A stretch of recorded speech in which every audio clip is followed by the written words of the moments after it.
Okay, today's lecture is going to be relatively fast moving because I've got a lot of different subjects that I just want to touch upon today. The goal here is not to go into great depth in all these subjects, but at least introduce you to them because I'd like to get moving over to MATLAB next week. So, for clarification, the midterm project is due tomorrow. I'm going to say 6 o'clock or so that you need to put it in the Dropbox. Out there. So has anybody been successful in putting something in the Dropbox, or is everyone waiting to the last minute? Has anybody submitted it? I haven't checked the Dropbox. No one submitted the homework out there. So please someone try to submit it sometime today or out there and let me know if you have any problems with the Dropbox. I've used it once before last year, and one of the issues we ran into is I had something due over the weekend, like on a Sunday, and UniKL decided to take the server down that weekend. So I hesitate to give you beyond tomorrow because if the server goes down, then I get all kinds of excuses next week. that I tried to submit my homework on Friday or Saturday, and the server was down. So let me just kind of jump through here, and again. Today's lecture is relatively fast-paced. I'll put these slides up. I think I've already got for 6. I'm going through 3 chapters in an hour and a half, essentially. So you know all that, and I'm only going to hit specific topics out of that there. So the first one here talks about storage classes and storage duration. This is just the terminology. It really if you look at these here, and we'll go through the various types of storage classes, they specify how long you want the computer to keep data inside memory for that there. So you can just find something as a register, which means it's thrown away as soon as you're done with it. You can specify it's coming from the outside world, so that there, or you can static means you can't change it, or it's maintains the same value every time. But we'll just kind of go through that. Storage duration just simply specifies how long an identifier is going to exist. In other words, we declare a variable, we use it, and then is it destroyed? Now, one of the problems that has existed with Windows programming in particular is that a lot of programs that you run in Windows don't disappear when we close them. Same thing with Android and iOS. There's a lot of programs that do that they used to call them TSRs, which means terminate but stay resident. That way the next time, if you want to open the program, it opens very quickly and everything's still in that there. So we have this classification at there. So, and if you have too many variables that we try to tell this thing to keep, we're going to end up in a situation where we're going to have a memory overflow. We're going to use up way too much out there. And that's a problem with both Android, iOS, I should say both, with all the current operating systems. Anytime you've got a multitasking operating system that can run multiple programs at the same time, you run into this problem of somebody hogging too much of the system memory right there. This is not a problem that I run into because I work in the embedded world, where typically my processor is very small, it has very limited memory, and it's only running one program at a time, right there. But when you get into the multitasking world, such as Windows or modern cell phones out there, you're going to find that we have 15 different programs running simultaneously. If I bring up the task editor and I look at all the various programs that are running currently on this PC, you might see 20 different programs running right there. All of them are using that there. And right now I see 4 programs listed right there, but if I look at all the various processes, I've got 90 background processes running right there. And all these are using some memory right there. I've got a program here that TextMyth HTML helper text method. I mean, these are all programs that are running in the background. Obviously, I'm running Rockwell namespace services. Rockwell is for a PLC system that I occasionally, I shouldn't say occasionally, I've never hooked up the hardware because I don't have the hardware, but I've run the simulator. And because I've got the software installed, when I boot up, that there, you know, I could kill that. Now, fortunately, but you can see it's using 900K of memory. Even though I have absolutely no use to it, it's using some of my memory. So as we look at this whole problem of all these various processes running, Microsoft click to run, that's running using 13 meg of my memory. That there.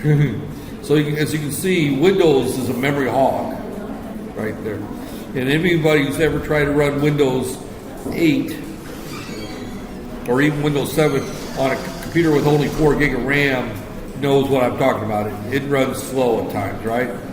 Because we run it at the. This machine actually has 8 gigs, so it's pretty good. 8 gig is kind of the magic number I found with Windows machines. Anything much under 8 gig, the computer tends to run slow. Anything above 8 gig, you don't really get a lot for your money. Going from 8 gig to 16 gig might run a few applications faster. Right there. Going to 32 gig, unless you do something crazy like encode videos for classes to post online, it doesn't really buy you much. I find that my home computer, which has 32 gig, I can encode videos in about 3 minutes, where it takes 30 minutes on this computer with 8 gig. So there's certain applications that a lot of memory helps, but 99% of people won't notice the difference going from 8 to 16 to 32. But this goes into the duration. How long is it stored? Scope, where it can be referenced from in a program. Some identifiers can only be referenced within functions within that class. Some can only be referenced within that particular function. Some are global, they can be recognized from anywhere through the program. So you have to be aware that some variables are only good within the function. Some are only good within main, but they're not seen outside of the functions. Some are known everywhere, right there. And linkage, that there is where you can cross-link them between different files, right there. So, but there. I really only worry so much about scope. That's really the one that they're. The reason is that 90% of the programs that you're going to write are not going to be the TSR type that terminate but stay in memory. You know, your programs should terminate when they terminate, right there. You know, when the program ends, it ends. That there, it doesn't sit back in the background. That there, but those that do sit around in the background, the storage duration is an issue. That there. Storage duration, automatic, static, dynamic, and thread. That there, I don't worry too much about that. Automatic just simply means you let the compiler and the operating system take care of it. Static means that it's going to stay there indefinitely until next time you run the same function, the variable is still there. That there, dynamic means that it's set up each time, and as long as that thread is in operation, it's going to be valid right there. Now, with automatic storage, include local variables declared within functions, function parameters. These are all automatic. You don't do anything with them. That there. So, that there again, created when the program enters the block, it exists while it's active. As soon as it exits that block, in other words, that function ends, they go away, right there. So as soon as you hit the return on that function, everything that was stored in that function is gone, right there. So there. So again, that is the normal default, and usually that's all we use. We don't worry about duration. I do not normally, I have never dickered with duration on any of my variables. I just simply declare them as local if they're local to a function, and I assume them to disappear unless I declare something as static, right there. And I usually don't use static. Static is considered a kind of a bad programming technique, right there. So, automatic storage conserves memory. Because, again, he's saying is what I was just saying. Automatic means if we don't do anything, That means that the automatic storage duration exists memory only in the block which you're defined as executed. Once that function executes or exits, that memory is freed for other applications right there. You want to free memory up as quickly as possible. You don't want to keep things in memory right there. So automatic example, least privilege. Okay, register variables right there. The compiler may ignore register declarations. Register declarations really comes back to the old C, not C++, where we get down to the compiler level and more of the embedded system. That's where I tell the compiler that I want to put this in the accumulator of the microprocessor. I want this to be in the AH register of the microprocessor. I want this to be placed in BX of the microprocessor. If you're using register variables, means that you're working at the actual microprocessor level. You're not working at the more abstract programming level. The problem with working at the microprocessor level is that your code can only be run on one type of microprocessor. If I start using registers, say I want to use R0 through R7, those registers are unique to the 8051 family. If I want to use AX, BX, CX, those registers are unique to the 8086 family right there. If I want to use ACC, that may be only known to the microchip or the PIC family. So if you're using register variables, you're actually getting down to the hardware level right there. So if you're using Visual Studio and you're writing code for desktop applications such as the Decto father and son, in all their books, they don't know microprocessors. They're great programmers. They write great books on C. They've never written a book on a microprocessor or a microcontroller. They don't know hardware right there. So they would never use register variables. And the compiler might ignore register variables again because they don't understand microprocessors as a general rule. And I shouldn't say they don't understand it. They just haven't written books on that subject there. But their background is computer science and not computer engineering. So chances are they don't do a lot of hardware work there. So registers are usually used only for people like myself who work in the embedded world. I use register variables quite a bit when I want to call particular functions. Early days of C programming for the Windows, for 8086 computers, and I'm talking the first Microsoft C compiler before Visual Studio, before Windows and everything. We used to use something called interrupt 21, which is a DOS call right there.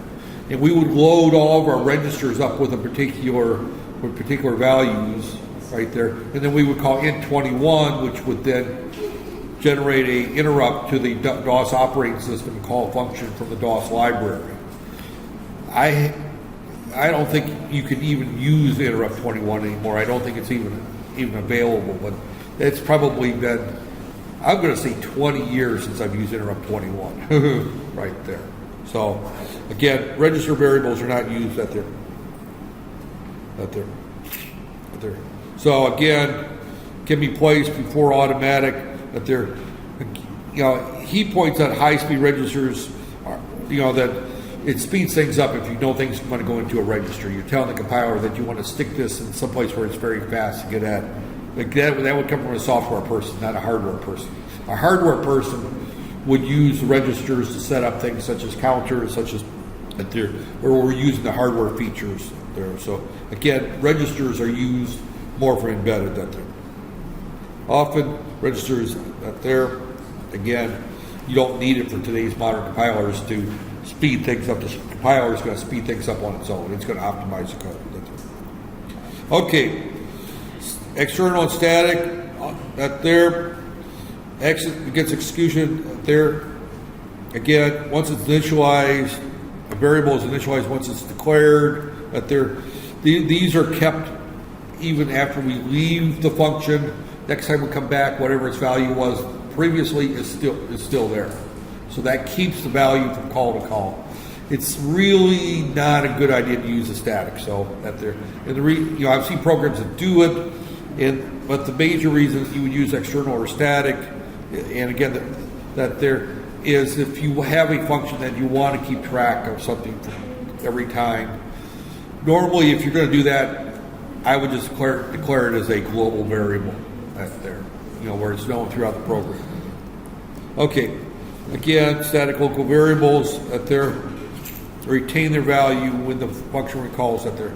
So that, again, that I typically static local variables, we declare it within a function, the function ends, we call the function again later in the program, whatever was there the previous time is still there.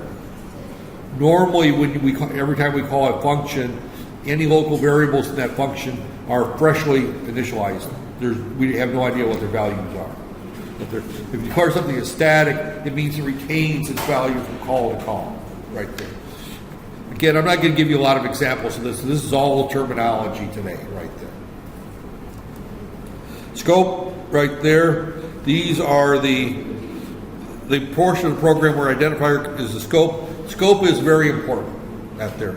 Knowing the scope of a variable is very important. We have the block scope, the function scope, the global namespace scope, the function prototype scope. Again, the two that I worry about the most are the first three. I don't worry about the function that they're right there. Block, divided by block, that they're. These are new to C++. I have not used a lot of the block.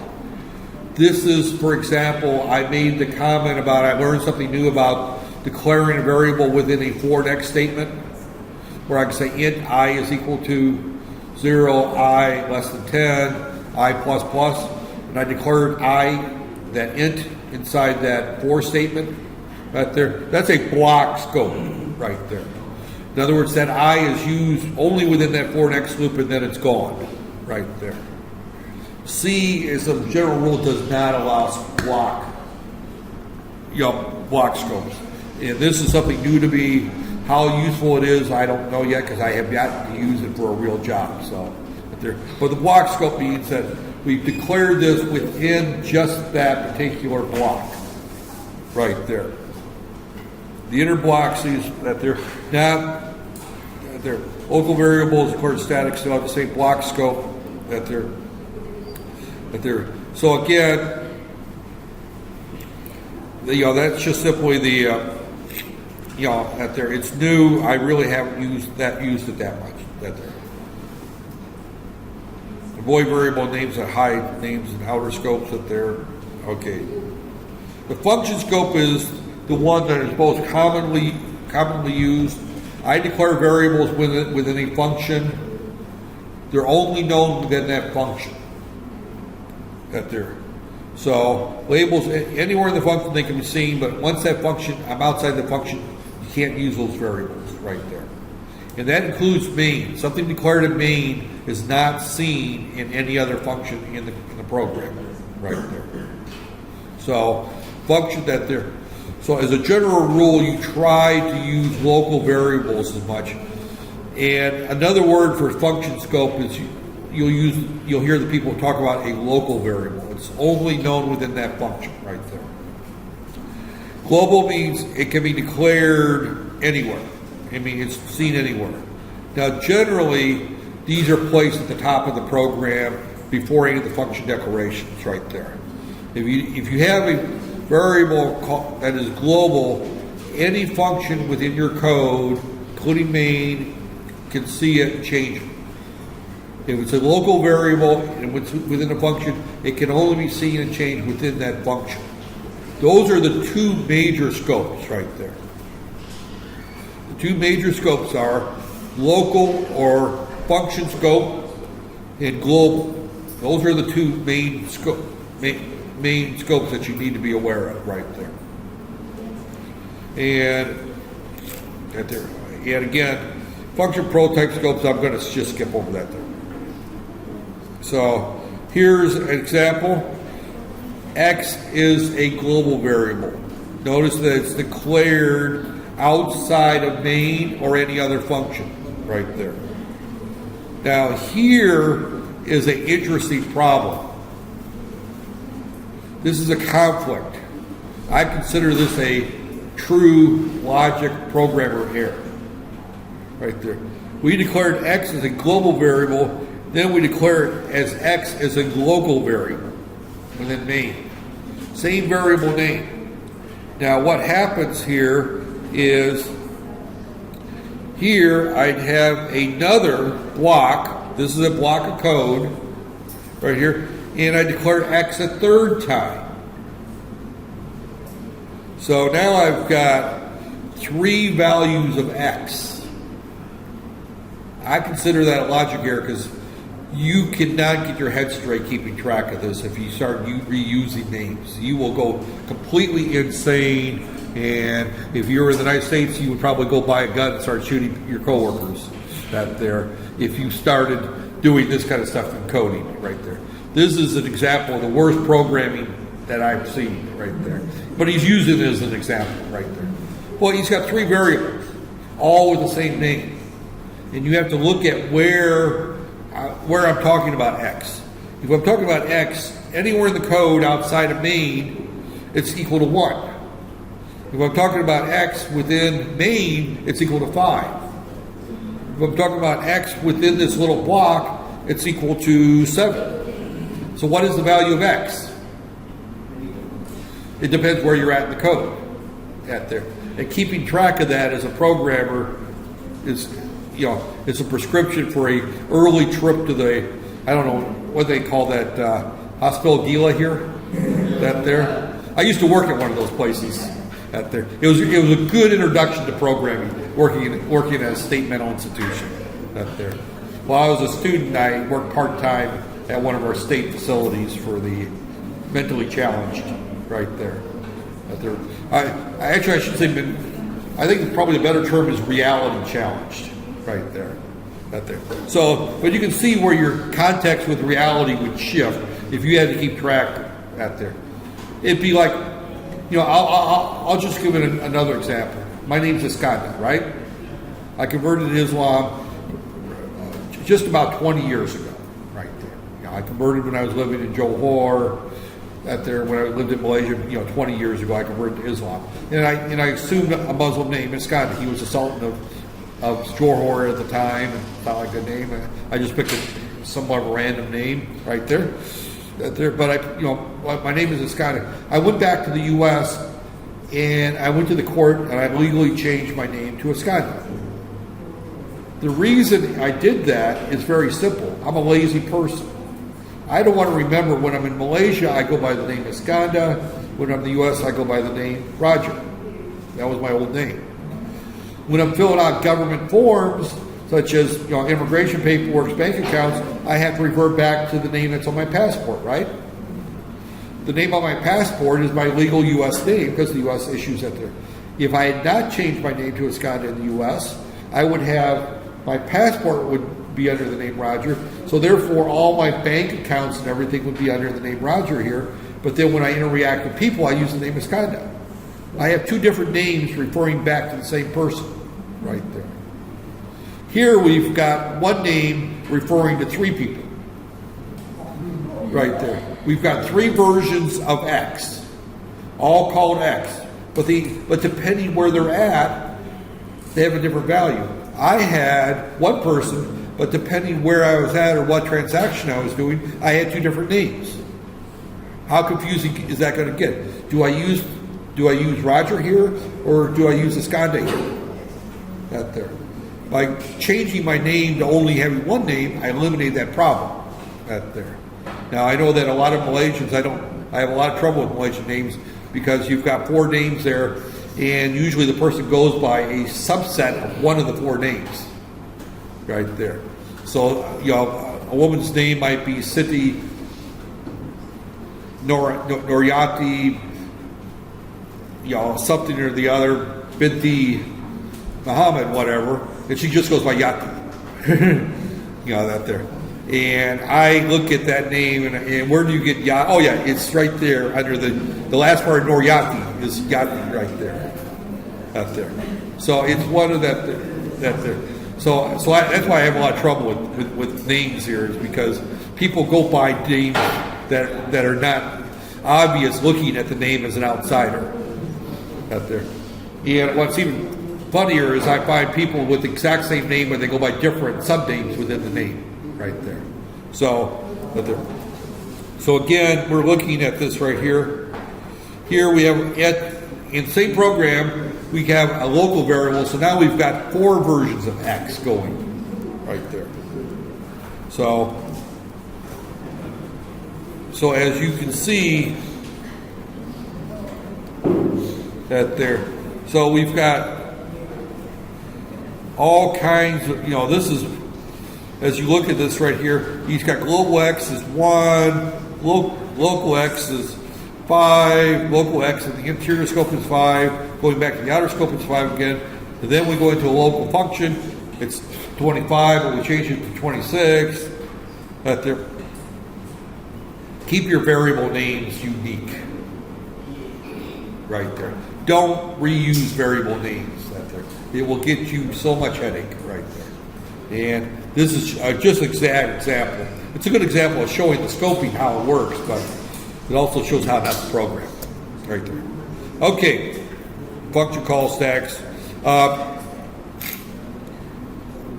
I'm not going to go through stacks here. You'll see stacks mentioned a lot when you get into microprocessors, right there. A stack is just simply a temporary storage. Whenever you call a function, any variables you pass to the function are pushed onto the stack. When they get into the function, they're popped out. When you do the return value is pushed onto the stack, right there.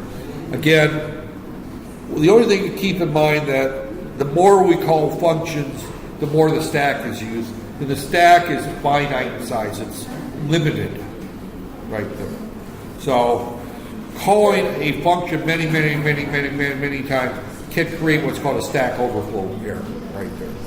So I'm not going to get into the stack right now there. And the stack is used a lot if you're going to be mixing assembly language with C language or C++ with C. You may have to understand how the stack works, but at this point, no. So I'm going to skip the stack right there. Right there. I'm going to stick the stack right there. Inline functions, reduce a function call. I'm going to skip that. Right there. Okay, now we get into something that I find is very important. Right there is pass by value and pass by reference right there. And this actually shows up a little bit later in the lecture. It may end up showing up next Monday in the lecture there if I don't get the pointers today. But we got 2 ways to pass arguments to a function. When I call a function, I'm passing it some information so that it can do that there. We can pass by value, which is the normal way, where we pass it the value of whatever variable we're passing, or we can pass its address. If we pass by value, a copy is made, pushed onto the stack, and sent to the function right there. If we change that variable within the function, it does not change in the main program, right there. It does not change right there. So, right there. To specify reference to a concept, place concept that there. Well, I won't worry about that. That there concepts that there. So again, one disadvantage if we're passing large data item. In other words, if we're passing, for example, an entire array, we almost always pass by reference, right there. So, if they're passed by reference, we pass the address to it right there. So again. Here, this is a case where we're passing by value. We pass an X, pass by reference right there. C out Z, and square by reference, and Z. Oh, they declare here that it's going to receive I put the nth there. that up there. This says that it's going to receive a integer. This says that it's going to receive the pointer to that there. When it sees that the ampersand means that it's going to receive a pointer right there.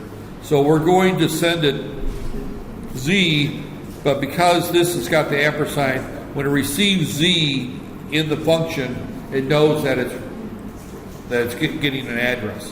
This is a big change between the way that C and C++ works. So I'm not really up there.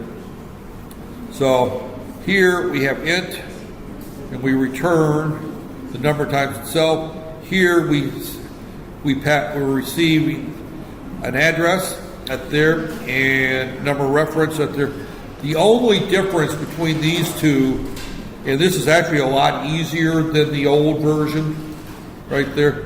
The only difference is that you put this ampersand in front, there, int ampersand, and then when we have our actual function header, we put the ampersand before the name of the variable. That's the only difference that there. And to be honest with you, they made that much easier than the old C, right there. So I like this way of doing it there. If you recall one of my earlier lectures, I struggled with how do I pass a pointer, and then when I discovered all I have to do is just put the ampersand there, it's like, oh, okay, that's easy, right there. And that's all I'm going to cover on that there. Default arguments, I'm going to skip that. This I'm going to skip. Function overloading I'm going to skip. Function templates I'm going to skip. Okay, recursion is a very interesting concept. Recursion is a function that calls itself, right there. Recursion can get you into trouble unless you provide an escape out, right there. So, right there. Recursion is something that we avoid like crazy in doing an embedded program. And the reason is that recursion can call itself hundreds of times, maybe thousands of times before it bails out, right there. So, when we look at this right there, is that some functions are very best done using recursive techniques, and they provide very simple code right there. And this will give an example. I'm only trying to get across the idea of what a recursive program is. It calls itself either directly or indirectly. Indirect recursion means that a function calls another function that turns right around and calls the original function again. So what we have is multiple copies of the same function operating at the same time, right there. Now, one of the problems with recursion, if you use the static variable type and you're changing it every copy, not there. If you're using global variables, you're changing it everywhere. So if you're going to use recursion, you only want to use local variables. The problem with recursion is one, we have to provide a way out right there. So the other is that we don't know how many times it's going to call.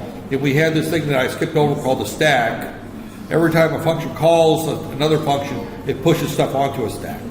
It calls the function again, it pushes stuff onto the stack. It calls itself again, it pushes stuff onto the stack. The stack blows up. That's why he talked about the stack, and I kind of skipped over it. But the stack is just a temporary memory location that stores information between function calls. Every time I call a function, I push onto the stack the return address, all the variables that I'm passing. Every time I return back from a function, I pop out the return value plus the return address of where to go back to, right there. So, but the stack gets used anytime we call a function, right there. And if you've got a function that's recursive, it's going to call itself many, many times possibly, and it may overflow the stack. Not a problem with a computer with 4 gig of RAM. It's probably got a stack that can expand up to 500 meg or something like that. It's big.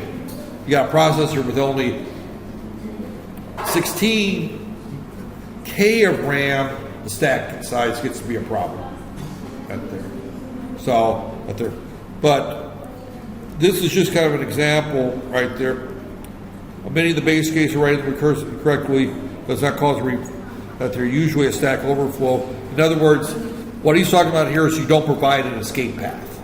Anytime you write a recursive program, you have to have a default case where it bails out right there. And this chapter actually gives a good example of recursion. You will not be asked to write any recursive functions in this class. It's just that I find that you at least need to know what the term recursive means, and that means a function that keeps calling itself until it solves the problem, right there. Recursive concept includes a keyword there. The result is combined. That there executes while the original call is still open, not yet finished. The recursive step can result in many more such recursive calls. Again, that's why if you don't provide the escape, you get the stack overflow error right there. Here is an example of, this is probably the best example of a factorial number, that if I have 3 factorial, that's equal to 3 times 2 times 1, right? Well, 2 factorial is equal to 2 times 1, right? So I could write 3 factorial as equal to 3 times 2 factorial, right? So if I want to calculate the factorial of any number n, right there, factorial, that's f(a) back of n, which is a big N, is equal to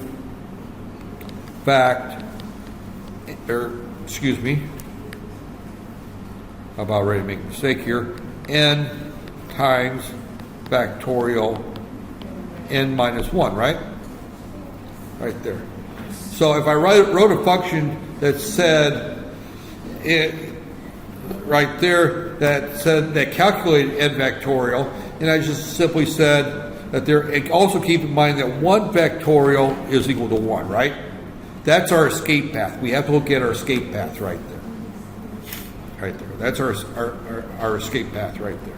So we can write that very, very simple right there. Factorial is the factorial of any integer number greater than or equal to 0 can be calculated integer there.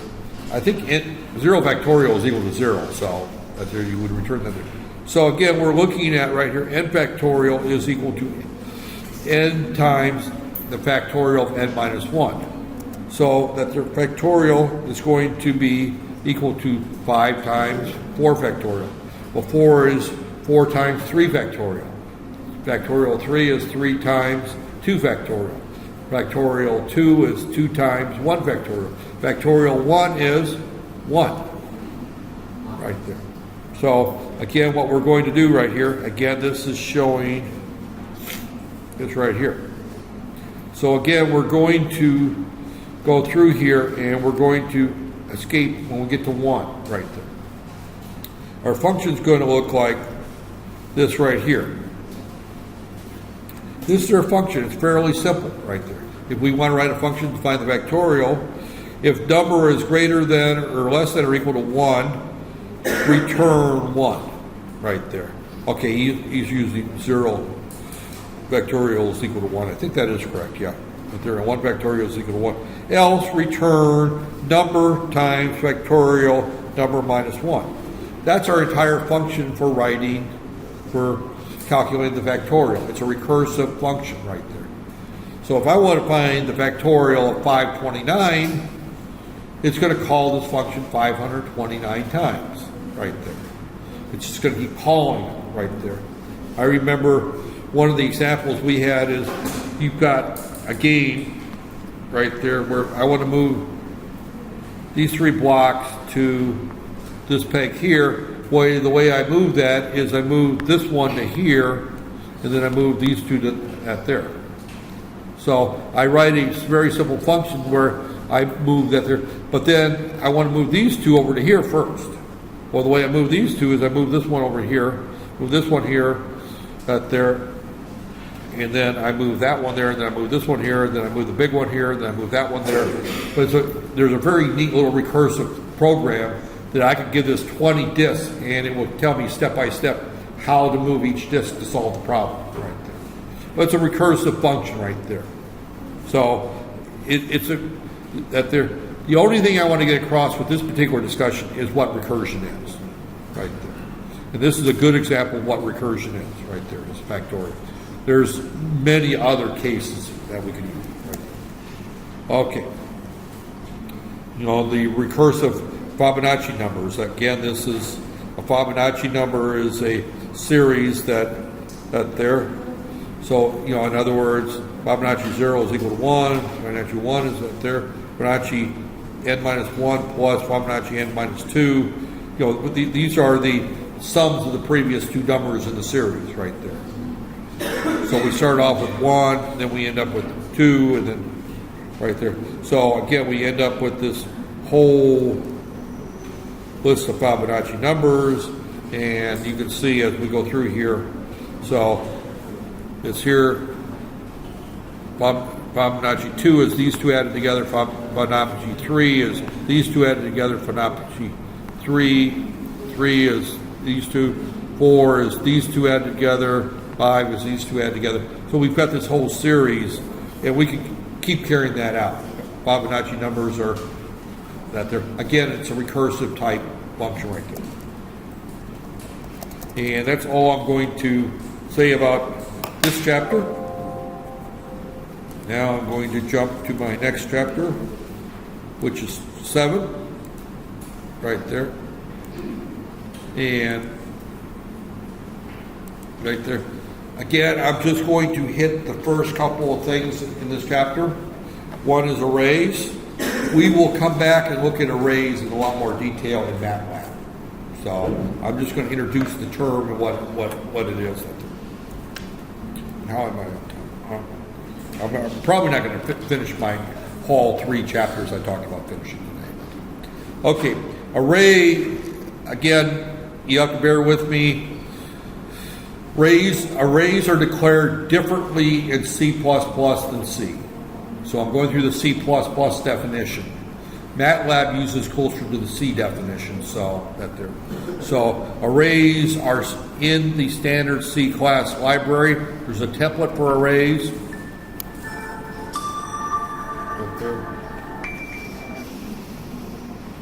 I'm in class. Can you call me in an hour? I don't know who that is, but the problem I have discovered, if I don't do something like that, the person will keep calling and calling and calling, right? Right there. Okay. Right there. So So these are, an array is a list or a table. We can have one-dimensional arrays, two-dimensional arrays, three-dimensional arrays, four-dimensional arrays out there.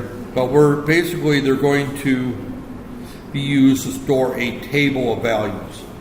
I can set up an array of, for example, students in this class.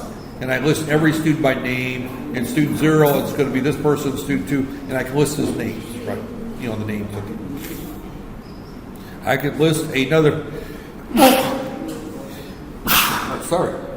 two-dimensional array where I'm going to list all your grades. Let's say that I don't have 10 homework assignments. Well, let's say this was a 10-week class, and each week I assign a grade, and I could have an array of 50 students and 10 grades per student. So I could have an array that's two-dimensional out there. I can have a three-dimensional array. An example of a three-dimensional array would be the weather in KL, that there, and I could have an array for each day where I'd have the hour for each that there. And then so I have an array of days, and then I can have years added to that there. So where I can store all this in that there. So again, arrays can be very complex or can be very simple. We're going to keep it simple right there. And I'm just going to look at declaring arrays and how we access them right there. So arrays is a data structure right there. It's a fixed size collection, same type, and vectors which are also data. But a vector can grow and shrink, right there, where an array is fixed size. I'm going to stick to arrays right now. They're both in the C++ standard library, right there. So, get there.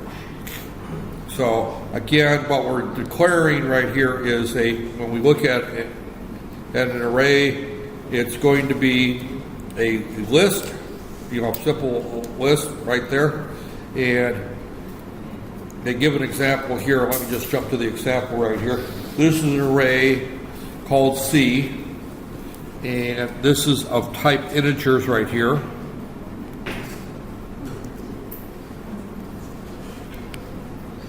What happens is right there. So the name of the array, we've got the position in the array, and then we got the contents right there. Now when we look at this array, we can say that C5 is equal to negative 89 right there. So it's just simply a list right there. Now we can have in each of the, arrays do not have to be integers. I can have an array that's a complex data type right there. I can declare a data type called student that has a student name, he has a student ID number, he has a home address, and I can have an array of students, and they can be very complex. This happens to be just integers right there.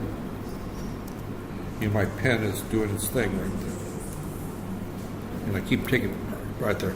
So, but this is an array right there. So, I'm skipping that.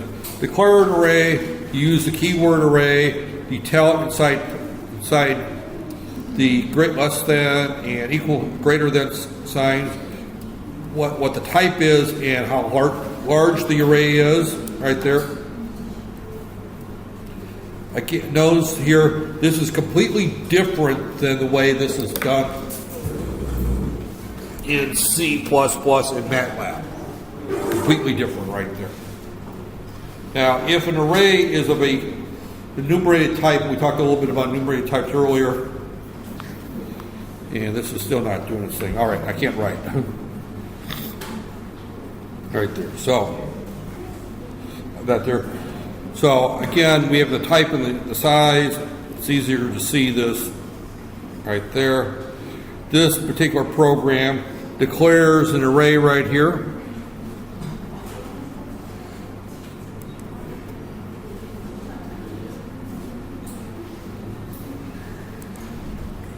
Right there. This declares an array of type integer. It has 5 elements in it, so it's going to there, and the name of the array is n. So there's going to be an n0, n1, n2, n3, n4. It starts with 0 right there. Now, right here, we're going to say for size t, right there. Right there, and I is equal to 0, I is less than n, dot size, I plus plus, and I is equal to 0. So again, right there, here we're using that dot size. I could say less than 5 there. So what this is doing is it's looking at n, which is the array, but it's looking at a property of n, which is the size of n, right there. Here we're telling it the size is 5, so here we're accessing the 5 right there. So, and all we're doing is saying n(i) is equal to 0. So that's initializing all 5 values of the array to 0 right there. And then we're just going to output that right there. Set width right there. Again, notice that we're using the size t keyword so that we can use the size property. If you don't use this n.sizer and just use 5, then you don't need that size t right there. And that's what normal C would look like. That there you normally not use. Normal C doesn't have that n.size property because in normal C you don't have the an array is not a class. It's just simply a data type right there. So again, we're looking right there. So we can initialize an array by simply saying array int, type of int. There's 5 elements, and the name of the array is n, and we can list the 5 values of n right there in the list, right there. Not practical if the array is very large, but if it's 4 or 5, 10, you can do that there. And this just shows that there. Elements right there. Again, that's right here. And this again is the same thing right here, array. Now, the one thing that we've done here is, here we've used a constant size t, arrays size is equal to 5. For us to declare special that there, array int, array size s. So we've declared, we're using the variable 5 here instead of the 5 there. That's the only change right there. Everything else is the same right there. Right there. And out there. Constants are just simply constants. In other words, you can't change them right there. I declared, in other words, I can declare a constant called GST rate that's equal to 0.6 right there. And I would never change it in my code because GST doesn't vary within the code. There isn't a separate GST for hamburgers than there is for beef burgers, or beef burgers as there for chicken burgers. Right there, the GST is the same. I lived in the UK at one time. They had two different GST rates. If it was a luxury item, the GST was 23%. If it was a necessity item, the GST was 5%.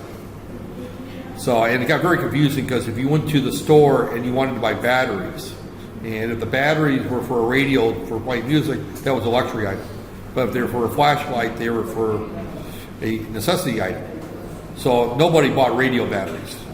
They always bought flashlight batteries right there because the GST rate was different on where you put the battery. But that there, I think they've since changed that, but they had different GSTs for different items that there. Got very confusing right there. So this just shows a couple errors right there. If you declare a constant, it has to be initialized right there. So constant int x, I have to say int is equal to something when I declare the constant. And I can't say x is equal to 7 because I can't change the constant within the code. I have to do it this way right here. Constant int 7 is equal to 7, all in the same line right there if I'm going to use a constant. I'll be honest, I don't use constants very often, but it's a good habit to do that. One thing I typically do though, if I'm going to use a constant, I usually capitalize it. That way I know that it's a constant, that I don't want to change it right there. So, okay. Summing this right there, this is just showing an example on how to sum that there. And I'm going to jump out of this here. That's the only thing I had on this chapter right here. Right there. I'm running out of the amount of time that there.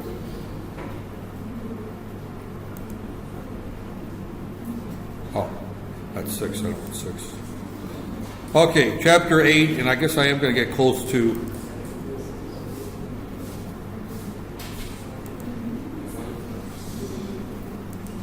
pointers. Pointers is a big issue within C, and it actually goes back to, it's an advanced topic. Again, the purpose of today's lecture is I'm not really giving you any programming skills. I'm just giving you some terminology so that if someone mentions recursion, you know what they are. When we get into arrays in MATLAB, at least you've had an idea what they look like in C. We'll spend a lot of time with arrays in MATLAB. MATLAB actually, the word MATLAB stands for Matrix Laboratory, and matrix is another term for arrays right there. So we'll do a lot of array manipulation in MATLAB right there. So pointers is the way that a lot of things work in programming, and a pointer is just simply a way of specifying where the data is in memory right there. So that there, pointers are powerful right there, but They're really difficult to get a handle on. This is a one-time course I don't expect anybody to walk out of this class understanding pointers very well. But a pointer is simply a way of accessing the data by either passing its address, where it's located, or to pass its, just pass the data itself. In other words, the example is that if I'm applying for a loan and the person asking me how much money do I have in my savings account, I can simply print off a statement, block out the account number, and show that I've got 150,000 ringgits in my savings account, so I got enough money to cover, savings to cover the loan, right? Right there. However, if I'm going to work for University of KL and I want them to put paychecks in my checking account or my savings account every month, I can't tell them the balance of my checking account, right? I have to give them the bank and the bank routing number or SWIFT code, depending how that operates. In the U.S., we use routing numbers, and my account number. They don't need to know how much money I have in my checking account or savings account, but they need to know how to access it to put money into it. So since they're going to change the amount in my account, they need the address of my account. They need to know how to access my account. So what they need is the pointer to my account. The balance in my account means nothing to them right there. But the person who's loaning me money, who wants to know how much money I've got, now he probably would want to know my account number so they can take money out if I don't pay the loan. Right there. But we're not going to let him do that, right? Right there. But in order to verify, he's going to want to see a statement that shows the balance of my account, right there. But he's not going to get access to the account to either put money in or take it out. So one case we're passing by reference is the information we need to access the account, right there. If we pass by value, we're passing the actual value. Now, if we're using an array or a vector type, normally we will use pointers because we want to point to the starter of the array and increment the pointer to access each one in that there. Now, if you're doing C++, you would normally use the class and let that deal with it. But if you're dealing with C or embedded, you're usually going to use pointers right there. Right there. So a pointer contains a memory address of a variable, which in turn contains a specific value. That's the key thing I want to get across. The rest of this discussion is just showing examples of how that's used. In this sense, a variable name directly references the value. A pointer indirectly references the value. So when I look at a pointer, it's the address of something. Now there's places where pointers are very, very useful. Right there. So, right there. So here's an example. Count. Count is 7. I have no idea where count is in memory, but I know it contains 7, right? Count pointer points to that location right there. So I've declared a variable type here called a variable called count pointer that points to count right there. Right there. So here, this is where we declare our variable. We use a star. Star means a pointer. This is a pointer to an integer right there. So, right there. Count is declared to be an integer, not a pointer. So, for each variable declared as a pointer, it must be presented by the asterisk. Asterisk just means a pointer to an integer right there. So, that goes back to right here. This is count pointer. Count pointer is not an integer. It's not a float. It's just a pointer that points to that location. Okay. Count pointer contains a memory address. Right there. Right there. So in our code, right there, and we talk about points of nothing, skip through all that there. We say that y is equal to 5. Then we say int y pointer is a null, and again we declare that as a null pointer. In other words, it points to nothing. We assign y pointer is equal to the address of y. So some terminology is pointer, and the ampersand is address of. Right there. Those are the key things that there. So what we're saying here is y is 5, and y pointer is equal to the address of y. Right there. When we declared it, we said it points to nothing. Right there, no pointer. If you don't say equal to no pointer, it points to some random place in memory. We don't know where it's at. So, okay. This is what this happens in there. We don't really care what y pointer is. You know, it's just a random address right there.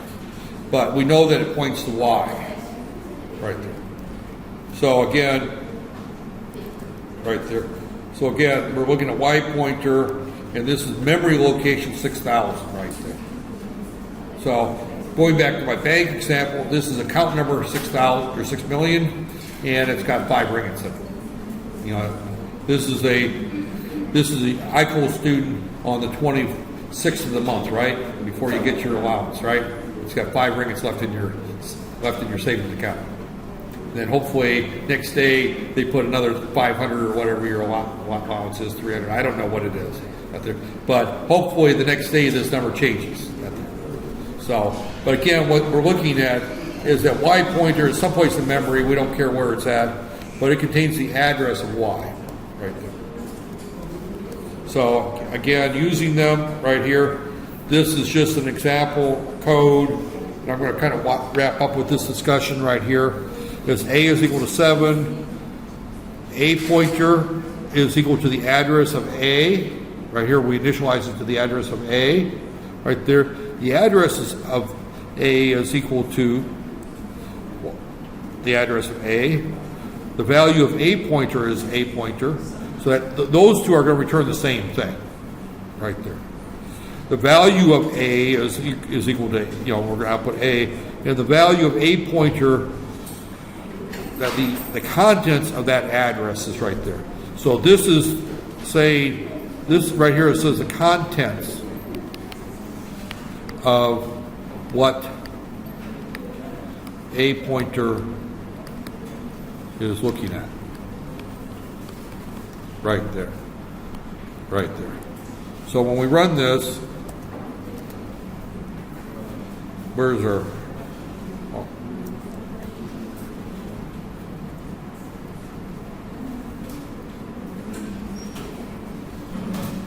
Oh, okay, here's the run right down. I was looking for that on the next screen. I'm sorry, out there. But the address, this is where it's at in memory. That's the address of A. That means absolutely nothing to us. Who cares what the address is, right? But we know that A is equal to 7 right there because we set it equal to 7 right here. And we know that the value of what A pointer is pointing at is equal to 7 right there. So this is just the syntax that we would use in how we look at this here. Now again, this doesn't look very usable, but pass by reference with pointers, right here, this is an example of, here we're returning, here we're passing the value of n. In other words, I'm telling the function how much money is in my checking account. Here, right there, so n is that there, number is equal to q by value, and we output that there. In the next example, here, we're passing an integer, but we're passing a pointer to the integer right there. That there. So here, we're receiving n pointer, and we're saying the contents of n pointer is equal to n pointer times n pointer times n pointer. But boy, that's an ugly looking line, isn't it? That there, because we're using the multiply, you know, times the asterisk, which means pointer right there. This asterisk means the contents of what n pointer is pointing at. This here means multiply.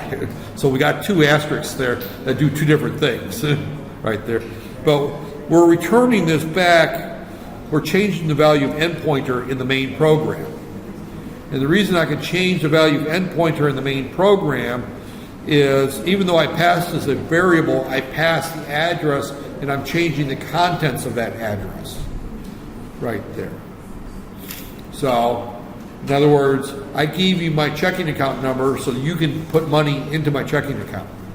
If I gave you the balance of my checking account, you look at it and think, oh, it's great. Well, I'm going to put 300 ringgits into that. Well, you can't put 300 ringgits in it because, you can't go to the bank and, the account that's got 400 ringgits in it, I want to add 300 ringgits to. They don't know what account that is. But if you say account XYZ, then they know what account that is right there. And this is actually the way that I was trying to do it earlier. And as you note that it's much more complicated than just using that ampersand that there, where we passed by reference right there. This is the way that you did it with C before C++. And I think I am going to, that there, all arguments are always passed by value, does not actually pass anything by reference, that there, it's copied. There. Yeah, this is just saying C++ does not allow this type. That's actually C. Right there. And I think I'm going to, that's just getting into their array types right there. This is the way that we normally would do it. C right here is an array. That's not using the class right there. That's the way that we'll do it in MATLAB when we declare an array right there. Right there. So int right here. Again, this is the easier way of doing it without using the class right there.